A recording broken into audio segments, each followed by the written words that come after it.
cher comte de Blonay, j'imagine l'honneur que ça doit être pour vous de participer à ce petit banquet.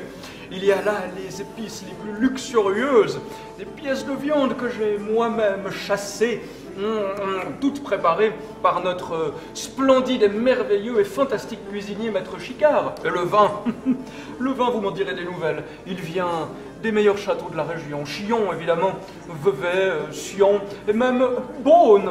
Tout ça pour mes invités chéris.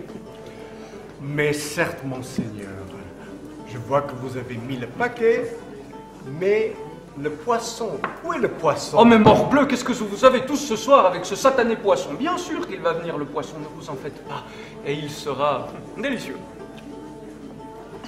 Nous nous sommes d'ailleurs permis d'envoyer notre meilleur poissonnier à Maître Chicard pour faire honneur à votre plat.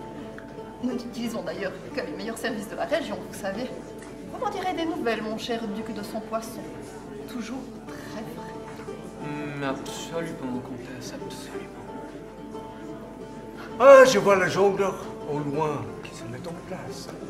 C'est celui que nous avions mandaté pour notre dernier banquet, lors de votre voyage, où il y avait même l'évêque à notre table. Oui, c'est une modeste surprise que je réserve à mes invités. J'adore ce jongleur. Enfin, la jonglerie. Oui, c'est un des meilleurs de la région, et même de tous les duchés environnants. Je n'invite pas n'importe qui à mes banquets.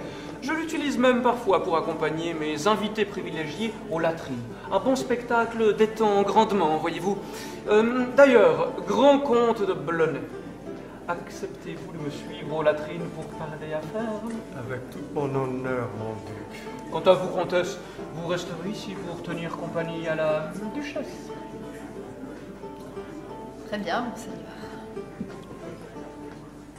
Entre le XIe et le XIIIe siècle, l'aristocratie possède les forêts. La limitation du droit de chasse pour les gens du peuple est un événement majeur dans l'histoire de l'alimentation. À partir de ce moment, l'alimentation des couches inférieures repose pour l'essentiel sur les aliments d'origine végétale, des céréales ou des légumes. Quant au gibier, il constitue la base des nobles avec une préférence pour les viandes grasses et rôties plutôt que bouillies à la manière des paysans. Les épices, produits de luxe, sont un marqueur social, tant par leur variété que par leur abondance. La noblesse apprécie également les fruits exotiques ainsi que le pain blanc, laissant le noir aux paysans. Les denrées qu'il faut récolter en haut des arbres ou dans les airs, comme les fruits et les oiseaux, tels les faisans, les paons ou même les cygnes, sont réservés aux seigneurs, car élevés, proches du ciel, et donc de Dieu. En revanche, les aliments qui se trouvent au ras du sol et sous terre sont destinés au peuple, comme les oignons, les navets ou les choux.